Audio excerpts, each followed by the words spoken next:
Craig, naked is essentially me talking to people that I love and admire and who I become either new fans of or I've known in some capacity or known of. And I just ask questions about them. It's not traditional. You know how it works. You're a journalist and resist, Craig, asking me questions. Because every time I'm interviewed, I can't help but to turn the question back on the person and be like, don't be in my business. Let me tell you something. Do you do that? Do you do that? So I can't make promises. I'll try to resist the urge, but some urges are really hard to resist. It's hard. Everybody listening to the podcast, thank you so much for being faithful. I have to tell you a story about Craig. Craig and I, this is bananas, but it's how the world works. I remember Craig and I went to something called the Poynter Institute together. I was a local news reporter and anchor in West Palm. And I don't remember, were you in North Carolina? Where were you? South Carolina. I was in South Carolina. South Carolina. You used the proper formal name. I called it anchor and reporter camp. Yeah, it's essentially what it was, right? People, and I don't even know if it's even regarded like it used to be back, since we're out of local news, it probably is, but that we met there in a class full of people. What I remember thinking about Craig was, gosh, he's so professional. This is the perfect newsman. That's what I remember thinking. I also remember thinking, God, he is so arrogant. He's getting on my nerves. He doesn't know everything. Wow. The truth. This is naked. One was wrong. Thank you. Latter. The first was correct. Talk to me about your local news journey. That's interesting, though, in terms of how you've been able to move up the ladder. So I started in Columbia, South Carolina, and when we met at Anchor Camp, that's where I was working. And my news director at the time, we're still friends, and she said to me, now she admits that she thought I was decent, but that I could be much better. So she sent me off to camp to improve. But I grew up in Columbia. I went to Columbia High School, and I started working at this TV station, WIS TV, when I was a junior in high school. And I would go in and do these stories on I worked with a producer and did stories on teens and seatbelt safety and teens and smoking and teens and sex and stories that try to appeal to teenagers. And they paid me $25 a story. And I caught the bug. I caught the bug in high school and went off to college in South Carolina and studied government because I thought for a hot minute, well, maybe I could be a lawyer or maybe I could do something in DC. And I tried to escape my fate, only to have it chase me down junior year of college. And I went back to the same TV station in Columbia, South Carolina, WIS TV. And I worked there that summer as a producer. And that was it. That started for me. That was 2000. That was 2000 when I was, and that's when I started. And I've been doing it ever since, Cari champion, just like you. See, when I met you, you were at the station in West Palm, but I think shortly thereafter, you went to the tennis channel. No. After I left West Palm, I went to Atlanta. I worked in Atlanta. Oh. Yeah, remember I got fired and rehired for saying mother sucker on the air? You remember that? That was back when back when something like that would get you fired. Yeah, another year. Could you imagine? I remember, and then the internet, sounds like 18 years ago, but I remember thinking, I'll never live this down. My life is over. And it was so funny. But no, it was a great class full of people. I remember that I loved local news much like you, but I also thought I was going to be an attorney. But you can't escape it when it's in you, right? If it's in you, you just can't escape it. And what a beautiful career you have had. For those who don't know, local news is when you turn on your local news and you see your Mr. John or whoever's your favorite person. And I remember my biggest dream was to be a local news reporter here in LA, but life had different, obviously, circumstances for me. Did you realize that you would be, once you had this bug, what was the gig? Because there's always the gig to get. I wanted to be Barbara Waters. That was the gig. I wanted to be Diane Sawyer, the gig. What was the gig for you as you're coming up through the ranks? If we're being honest and naked, it's this gig. This is I was gonna say you've got the gig. It's what I think, for me, I dreamed of doing this. Yeah. And you have dreams, and I think from time to time you kind of you put them to the side. You're like, oh, this isn't gonna happen. I can be happy doing this. I can be happy here. I went to DC for a few years. I could be happy working in DC forever. And so sometimes you sort of forget your dream. But I never forgot it. It's this is I tell people all the time, I am blessed beyond measure, and it's not lost on me yet, because I get to do what, as a 16, 17-year-old boy watching the Today Show in Columbia, South Carolina, I get to do what I dreamed of doing as a teenager. And now, granted, it took a long time. It didn't, I think. But I don't think it took that long. I know for you, you're looking at it like it took a long time, and I don't mean to cut you off, but I also know for everybody who is listening, you could dream that dream. You can even get the job, but very few people are tailored to thrive in that environment. Meaning a morning show is a grind on you, family and friends, but it's also a grind because it's, very competitive. You're competing with other morning shows. We won't mention any of those while we're talking about it right now. But people have to be built to stay in the position in which you are. Al Roker is built a different way, quite He frankly. is. He's not human, Cari. Al Roker he is a robot. And at one point in time, it was Katie Couric, and then those we shall not mention. There's always someone who is built for it. You could have the dream, you could taste the dream, but you're like living the dream because you're built for it, don't you think? Well, I think you're very kind. You're very kind. I don't think maybe I am now to a certain extent, but I wasn't when I started. First of all, and I'm glad you pointed this out, the grind on your family. I have two small kids. The grind is hard. It's also one of those jobs.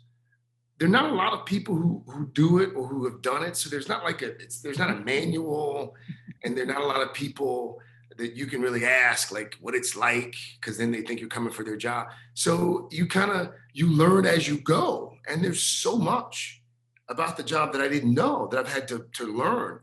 But the shift it's absolutely brutal, and I don't think a lot of folks understand. Like, they see, oh, you're on TV 3 hours in the morning. It looks like you're having fun, you're smiling, you're eating, you're interviewing celebrities or politicians, whoever.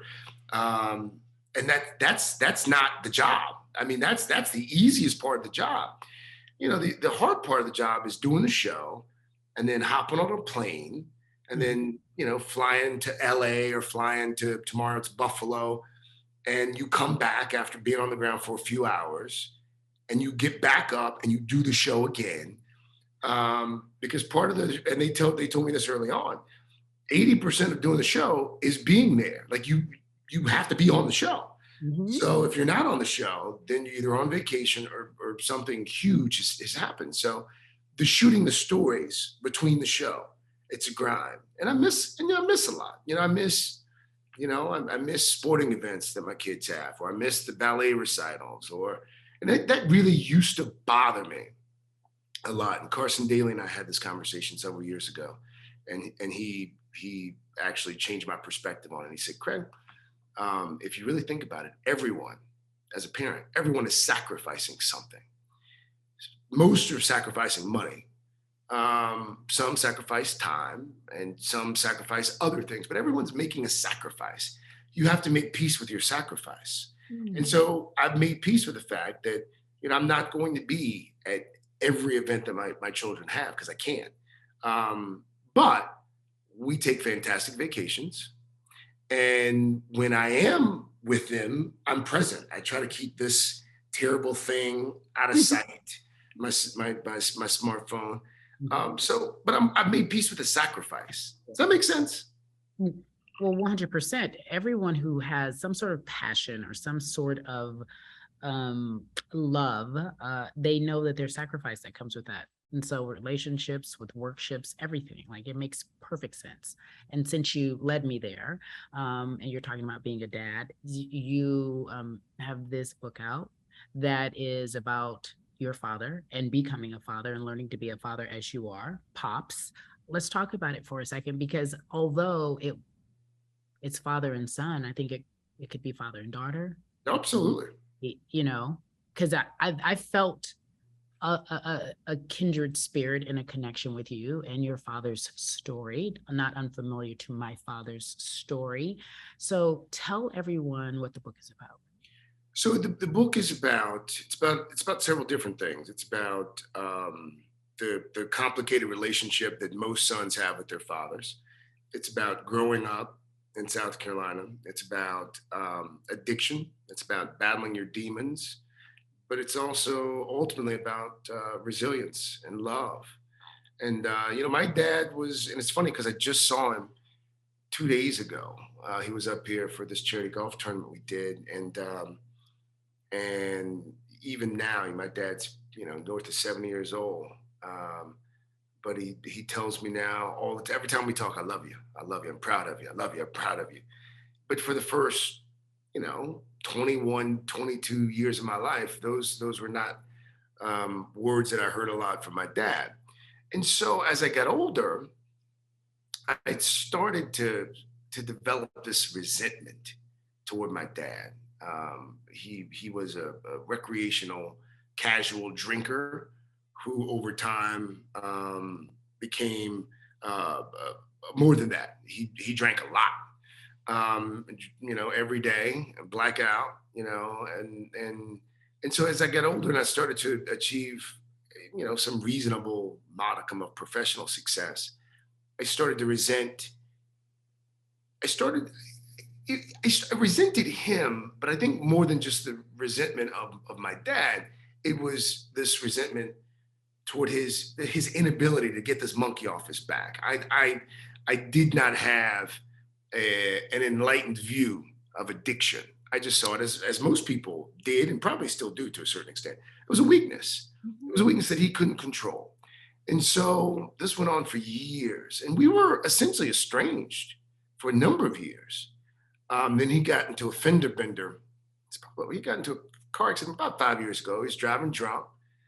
He'd retired from the post office after about 40 years. He had no hobbies or interests, very few friends, in part because he also worked the third shift, not just the drinking.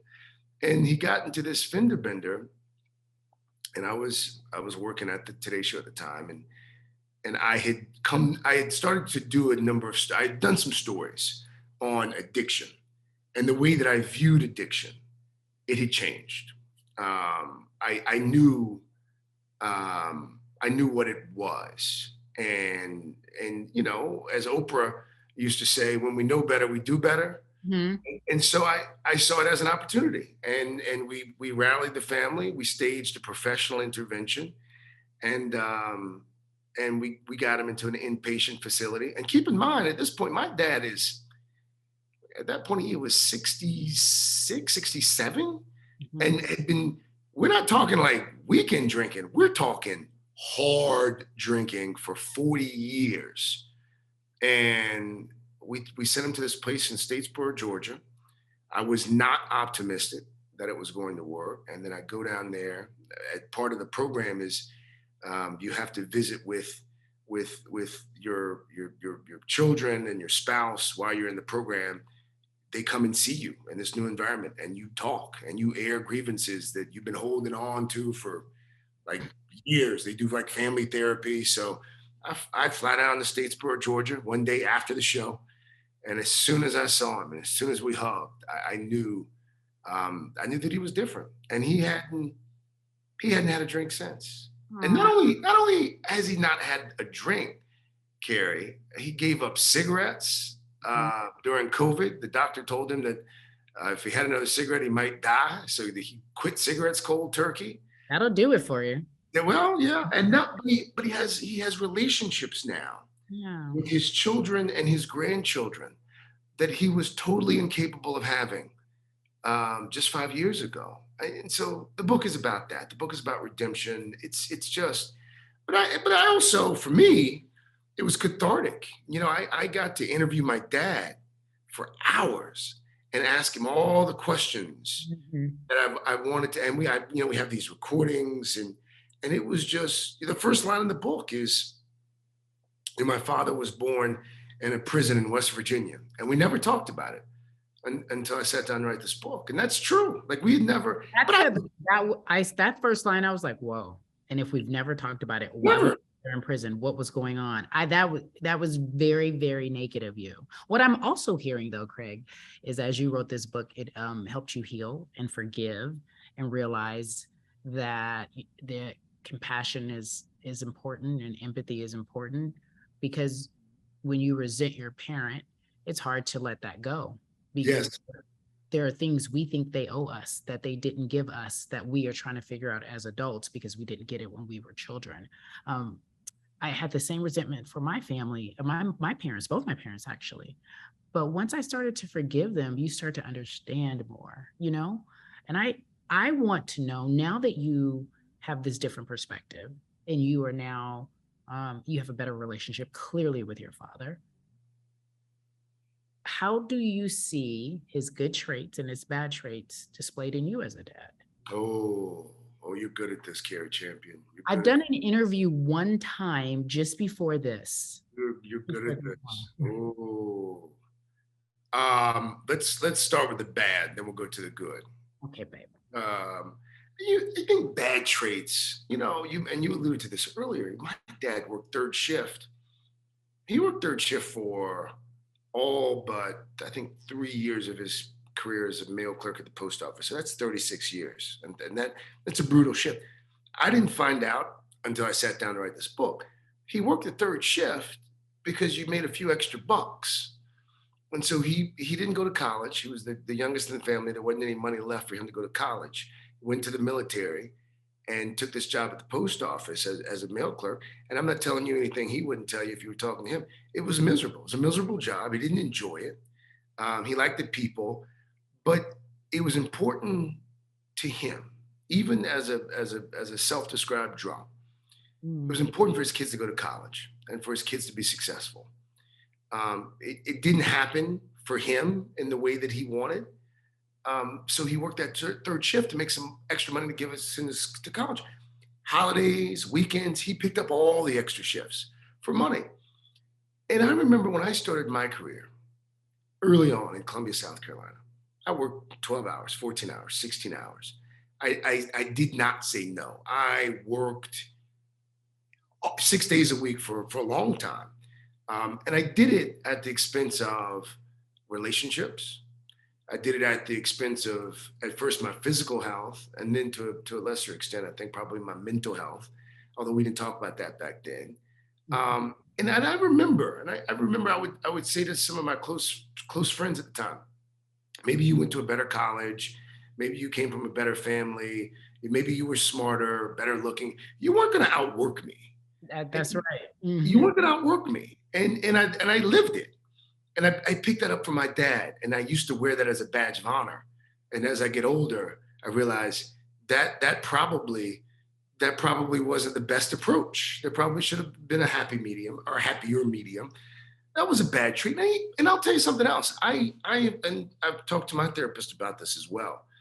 I went through a phase in my 20s where I was out in Vegas like every few months at a blackjack table, or I had a bookie. I would bet on games, and for a while, I was drinking more than I wanted to, and then I realized I have an addictive personality. That's genetic, and so that was something else that I had to wrestle with. That was something that I inherited from my father.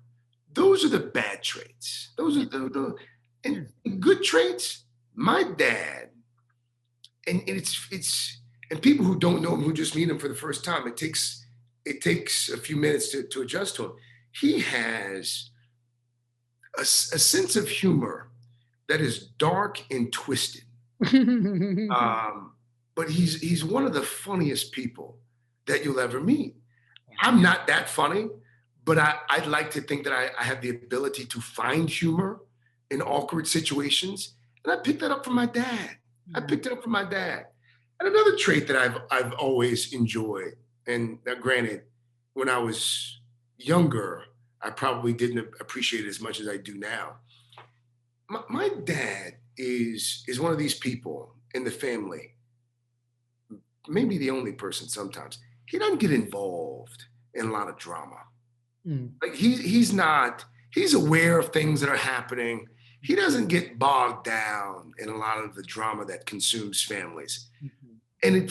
And for a long time, I thought it was because he was indifferent, apathetic, maybe. No, he just realized that, as he says to me sometimes, like, most people are crazy. Like, you got to find the crazy you can deal with, and manage that crazy. And I'm like, you know what? Those are wise words. No wiser words. Wise words. Wise words. And it's funny because when we would talk after rehab, again, he's in rehab for weeks, months. And I talked to him. I think it was when I went down for my visit. I said, "Pops, how's it going?" He said, "Man, let me tell you, I'm a drunk and I hadn't done right by a lot of my family. But I tell you, you sit in this place long enough, you realize I ain't so bad." And he proceeds Yes. to Yes. go on and on. He's like, because so and so's crazy. Oh, This yeah. such as this. Oh, It's like yes. that old saying, you put all your problems on the table. Everyone puts their problems on the table. You're like, let me just take my little problems back. Because It's true, but it's true. I don't want your problems. But the longer you live, and you know this, but my father's taught me this. We're all broken. Yeah. Everyone's broken. Some people are better at pretending that they're not or hiding their, but we're all broken. Everyone's broken. Yeah, for sure. Who gonna put us back together? I love this. I think this is like you said, a story about many things, but above all, I think it's also just truly a love story. So I definitely encourage people to read it because at the end of the day, as corny as it may sound, if we employ that and we give that unconditionally, it changes our relationships. And Have speaking, you forgiven your father? oh yes, Oh, good. we're good. Let me tell you, I had to forgive him. I told him one time, look, I told you Craig was going to interview me, y'all. But, we had this one conversation over a birthday dinner. And by this time, probably he came back into my life pretty heavy when I was 18 and 19, kind of went away, came back. And then so like in my 30s, late 20s, he was always around. But when I moved back to LA in 2016, we would just, have dinner and lunches and the whole nine. And one day he was talking to me and I remember it like it was yesterday. And he was explaining why he couldn't be around. He was like, and she sometimes didn't like me, but and I said, hold on, what we're not going to do is ever talk bad about the woman who raised me when you were not around. And I said to him, so let's just have this conversation. You chose the fast life. If you really wanted to see me or your other children, you could have went to court. You could have petitioned. You could have hired an attorney. You had enough money to do so. You were a hustler. You could have figured it out if it was burning and important to you, because grown folks do what grown folks want to do. And I was like, and he said, you're right. I couldn't even finish. He was like, no, you're right. I am wrong. He was like, I chose my life. He just went into this wonderful, beautiful speech and it was heartfelt. And then at the end, he told me, I'm so glad you told me the truth.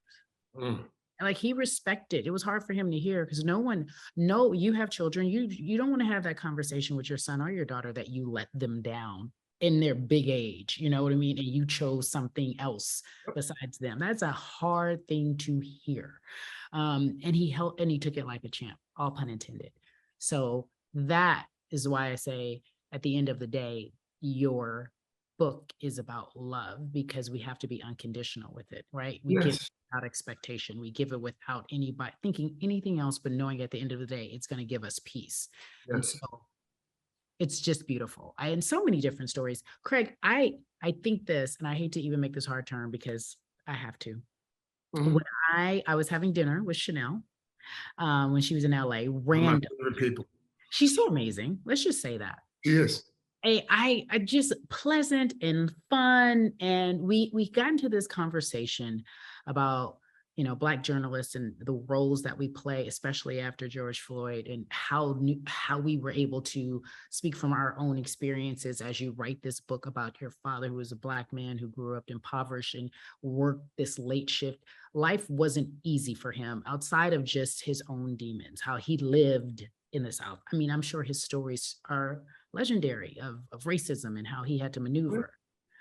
So here we are in this world and you have this big, beautiful job, and you find yourself being asked to talk about very personal things. Is there or was there any hesitation in your spirit about speaking your truth, um, perhaps derailing where you are professionally, taking away from your career, taking away from your status or your viewers or the people who love you?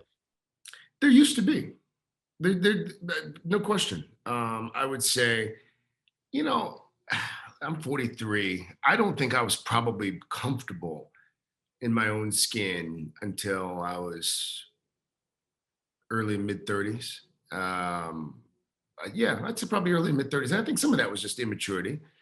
Some of it was the result of life experiences. And for me, a lot of my worldview, if you will, has been shaped and molded by a lot of the stories that I've covered, a lot of the people that I've had the opportunity to talk to and interview and spend time with. But no, now it's sometimes to not I won't say my detriment, but every now and then I have to catch myself and remind myself that, wait a minute now. I need this job, and I need to be careful about what I say. Fortunately, I work in a place, and I'm not just saying this because I'm a happy employee. I remember several years ago. This is before George Floyd. Mhm. I was encouraged to be honest about how I felt Hmm. about we were talking about diversity in the workplace or the lack thereof, and the person I was having the conversation with, I think, could sense that I was walking on eggshells, and they said, whoa, wait a minute, now just be clear.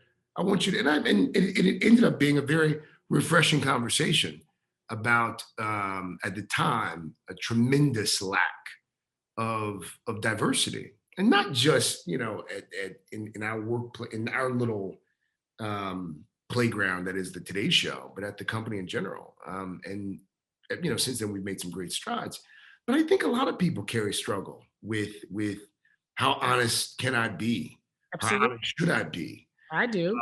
Yeah, and it's one of those things where our Rook and I have had this conversation numerous times, because one of the things I've always admired about him is his courage. And a lot of folks, and people can Google this, but years ago, you may recall there was a radio host who also had a TV show who referred to some women college basketball Oh, players yeah. He passed as, away, anonymous. as nappy-headed hoes. Mhm. And what a lot of folks don't know is one of the people inside our company who led the charge to make that right was Al Roker, Mm. who wrote letters, who rallied other colleagues, who got on the phone and wanted to make sure that people understood inside the company and outside the company that was unacceptable. And so I have gotten to a point now where I see it as an obligation. Mhm. And so a lot of the stories that I do and a lot of the stories that I don't do, um, are Correct. it comes from that place. Does that make sense? Oh, 100. Yeah, Uh, you're speaking my language for sure. so, but you don't realize, and it probably didn't happen until a few years ago. You realize, okay, I've got a little power. How am I going to use that power? Am I going to use that power to negotiate, the biggest contract I can get for myself? Or am I going to use that power to amplify certain voices and maybe even diminish others, and promote causes Mhm. that advance the cause? And so, but you mentioned George Floyd. I got to be honest with you, that for me was sort of the turning point as a journalist. For every, if you, this is my point. This is a conversation, and it's okay to say this for every Black journalist or Black and brown journalist, but more specifically, even a Black male as a journalist. Yeah, it was life changing, and I Yeah, just want to that specifically for a culture and a collective that has had to deal with that and had been very familiar with that, and that wasn't a foreign story, but it's just being televised so the world can see, and we're at a point where the world could see because no one had yeah. any to do but sit home and see. It changed you in what way? It changed me. I didn't fully appreciate the obligation that I had Mm. And dare I say, up until that point, I was taking that obligation for granted. Mm.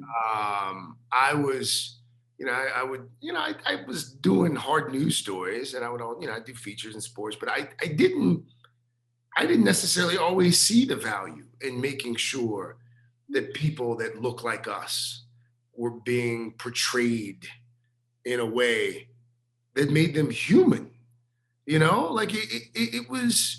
And so, and over the course of those weeks and months, and I was in Minneapolis and in Houston, but the funerals and the protests, and I covered all this stuff, and it sat with me. It sat with me in a way that I got on the phone, and I was talking to bosses and trying to figure out how we could go about doing our jobs better, Yeah. and accurately reflecting not just the Black experience in a more authentic way, um, but other experiences as well. And so, but it was an awakening.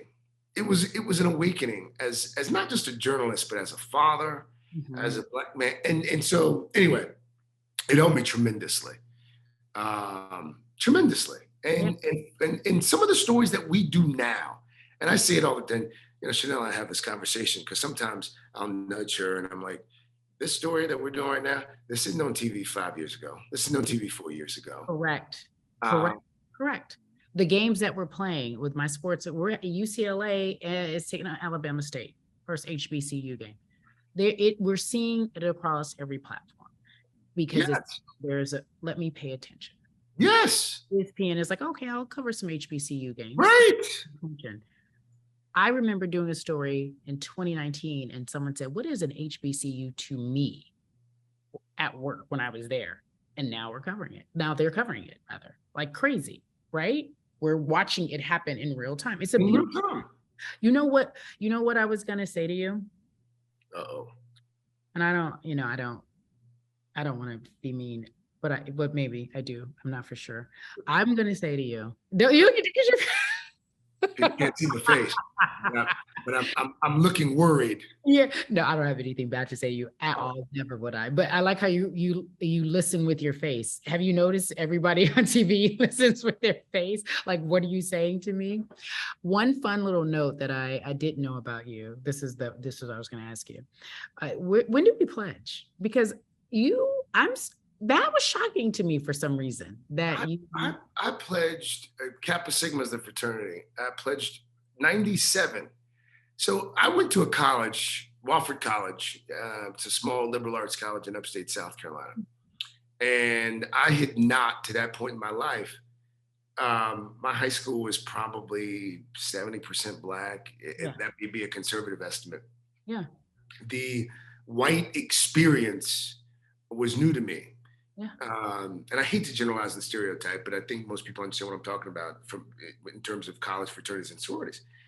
But I also grew up. My mother, like she put Stalin to shame. Like there was no freedom in my house. There was no expectation of freedom. People are like, oh, like when you were in high school and you went to high school football games on Friday nights. I was like, I didn't go to high school football games on Friday nights. We weren't allowed to like go out on Friday nights. Like there was no, like when people think I'm exaggerating, and sometimes when my mom's around, I have to like, Mom, is this true? Yeah, knew all my friends, knew all their parents. And so she overcompensated because my dad was physically present but absent. So anyway, so I go off to college. And in my freshman class, there were 6 Black guys, 6, who did not play a sport. Does that make sense? Yes, absolutely. So most of them did, except for the other 6. And so I wanted to have a social life, and I got to college and I realized pretty quickly that the folks who were having the most fun on campus were in fraternities and sororities. I see. And what I did not realize until a few weeks into the pledging process in this particular fraternity at Wofford College, there had never been a Black member. Yeah. And there was me and this other guy, Corey Porter, and the two of us, we were pledging at the same time. And at one point we had a conversation. We're like, well, you know, is this the best? And keep in mind, I came from a long line of Kappas. Yeah. About Passat. Uncle was like Grand Pole Mark. And I mean, just, and so it led to like some awkwardness for a couple of months. And finally I was just like, you know what? I'm going to be here for 4 years. You know, and that was it. And some of the guys and some of my fraternity brothers from college, some of my best friends now, hands down. And by the way, though, I said I'm surprised you don't seem like you'd like, oh, I want to pledge. You seem like you'd be your own person. Y'all follow me, do what I want to do. Right? That's how I feel like you would have been. But number two, you're absolutely right, because at the end of the day, it is about the friendships you make. So if they're lifelong friends and it was a great experience for you, you like it, I love it, I receive it. It's funny because sometimes you're in the moment. At that point, I was 18 and I didn't realize. Of course. Like it was a bigger deal for other people than it was for me. I was just looking to meet girls on the weekends and drink, you know? And that was college experience. Yes. Right. And I wanted to go with the place that was going to give me the greatest opportunity to do that. Yeah. And then all of a sudden it's like, oh, you made some history at the college. It's like, no, I didn't. I didn't make any history. I just went with the numbers. You have the greatest opportunity to do so. Yeah, I mean, did you pledge?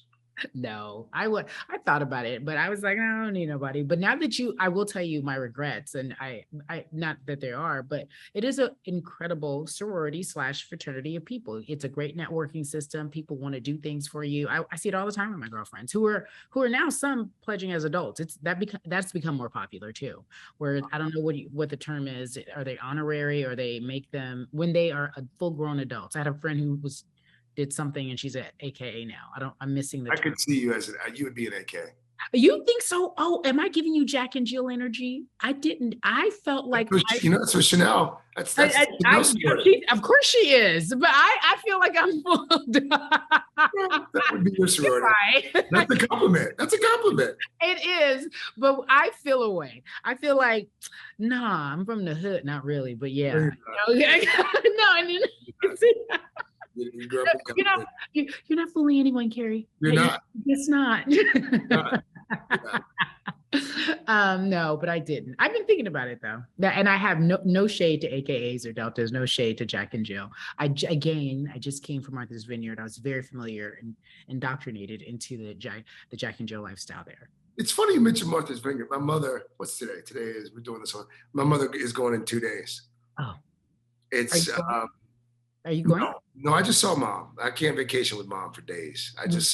I was with Mom for a week in South Carolina 2 weeks ago, and she was up here for a long weekend. Mom and I just taking a little break. Yeah, okay. I'll see you again. Yeah, of course. But she's going with her girls. But it's the Black Mecca. It was my first time. It was unbelievable. It was your first time? That's stunning. Which is why I keep telling you I know nothing about this Jack and this Jill. It was my first time going.